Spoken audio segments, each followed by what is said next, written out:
Hello guys, welcome to your channel the Pinnacle Classes. आज से हमने सिविक्स की एक सीरीज़ स्टार्ट की है और हमारा टॉपिक है the union legislature. More specifically हमारा मेन टॉपिक इस पार्ट में हम कवर करेंगे लोकसभा को।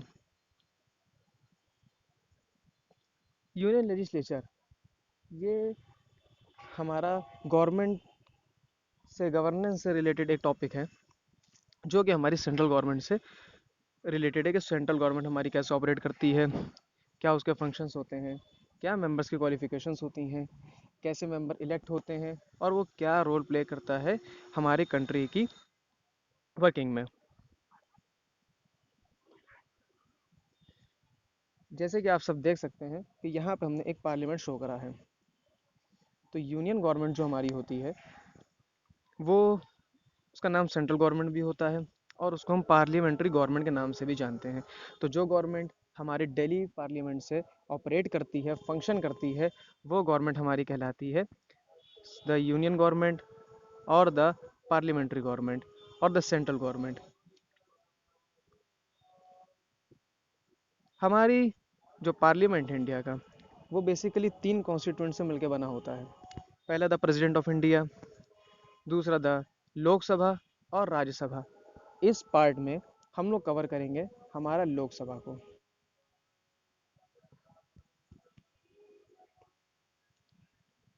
लोकसभा, तो लोकसभा बेसिकली होती क्या चीज़ है? It is also called the lower house or the house of the people. तो लोकसभा क्या होती है? जो हमारा लोअर हाउस होता है। हमारे पार्लियामेंट में दो हाउसेज होते हैं, एक होता है अपर हाउस और दूसरा होता है लोअर हाउस। तो जो हमारा लोअर हाउस होता है या हाउस ऑफ द पीपल, ये हमारा कहलाता है लोकसभा। इसके जितने भी मेंबर्स होते हैं ये सारे इलेक्शंस के मीन्स से इलेक्ट होके आते हैं। कुछ मेंबर्स नॉमिनेटेड भी होते हैं इसमें, जिसके बारे में हम अभी आगे जानेंगे। तो लोकसभा हमारा क्या होता है? The house of the people. तो जो हमारे हाउस ऑफ द पीपल होता है उसको हम लोकसभा भी कहते हैं और ये हमारे पार्लियामेंट का लोअर हाउस होता है। इसके मेंबर्स कैसे इलेक्ट होके आते हैं? Bye the means of elections. अब क्वेश्चन राइज ये होता है कि इलेक्शंस के मीन से आते हैं तो who elects the member of the Lok Sabha? Lok Sabha के मेंबर्स को इलेक्ट कौन करता है? तो the members of the Lok Sabha are elected from various constituencies by the means of adult suffrage. India में हमारे 29 स्टेट्स हैं, ठीक। उसके बाद 7 यूनियन टेरिटरीज हैं। इन 29 स्टेट्स से और इन यूनियन टेरिटरीज से हमारे मेंबर्स इलेक्ट होके आते हैं। लोकसभा का इलेक्शन होता है। जिनकी भी एज 18 ईयर्स से ज़्यादा होती है वो इसमें इलेक्शन में पार्ट लेते हैं और वो हमारी गवर्नमेंट फॉर्मेशन में रोल प्ले करते हैं। तो जितने भी लोग जो भी हम लोग के आसपास रहते हैं जिनकी एज 18 ईयर्स से ऊपर होती है वो इलेक्शंस में पार्ट लेते हैं, वो वोट करते हैं। वोटिंग का मेथड होता है हमारा सीक्रेट बैलेट से। मतलब हमने अपना किसको वोट दिया है ये किसी को नहीं पता होता, सिर्फ वोट देने वाले को पता होता है कि ये सीक्रेट बैलेट से जो है वोटिंग करी गई है।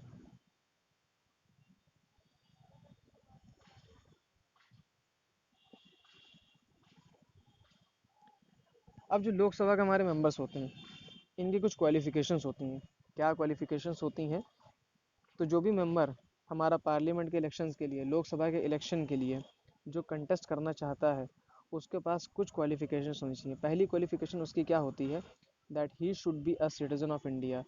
जो भी हमारा सिटीजन होगा इंडिया का वो ही इलेक्शन कंटेस्ट कर सकता है। इसके अलावा कोई भी और बाहर के देश का सिटीजन कोई भी हमारे इलेक्शन में पार्टिसिपेट नहीं कर सकता। जो हमारे इंडियन हैं बाय बर्थ, बाय नेशनलाइजेशन, जिन्होंने हमारे इंडिया की नेशनलिटी जिनके पास है बस वो ही इलेक्शन में पार्ट ले सकते हैं। उसके बाद उनकी एज कितनी होनी चाहिए? तो they should be 25 years of age. 25 साल की उनकी एज होनी चाहिए मिनिमम। मैक्सिमम की कोई लिमिट नहीं बताई गई है, मिनिमम उनकी एज 25 ईयर्स होनी चाहिए उनकी age. He should not be a declared insolvent. उनके ऊपर किसी भी तरीके का कर्जे का भी उनके ऊपर कोई इल्ज़ाम नहीं होना चाहिए। ही should not be a declared insolvent, वो किसी तरीके से किसी का उधार ना लिया हो, उनके ऊपर बिल्कुल सारे उनके डेट्स क्लियर हों।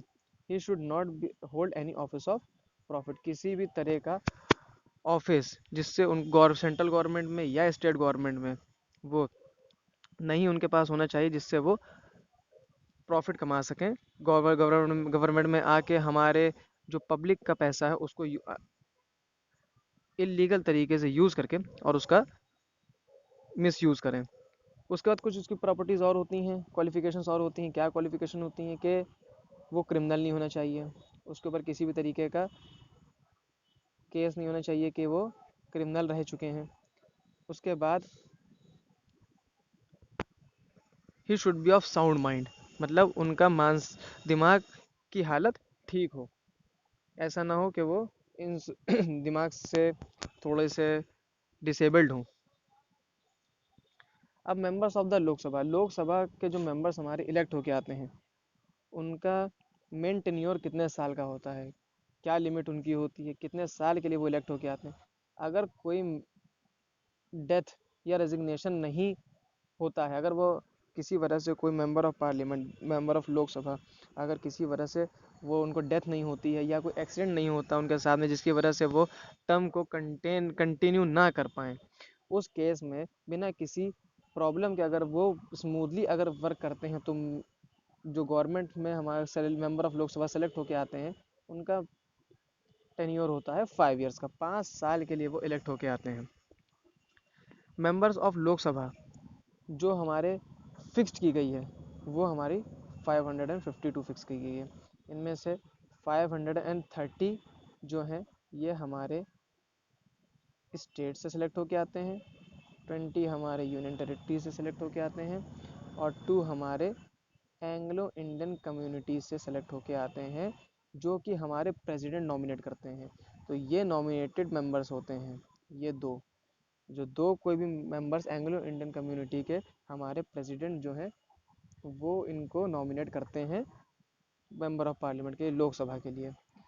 प्रेजेंट मेंबरशिप जो हमारे लोकसभा की है वो 530 है, जिसमें से यूनियन टेरिटरीज में से 13 मेंबर सेलेक्ट होके आए हैं और 2 union territories, 2 Anglo Indian community से प्रेसिडेंट साहब नॉमिनेट करते हैं।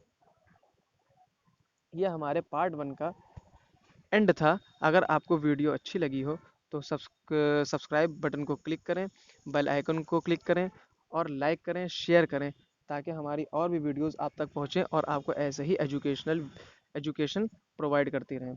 Thank you and have a nice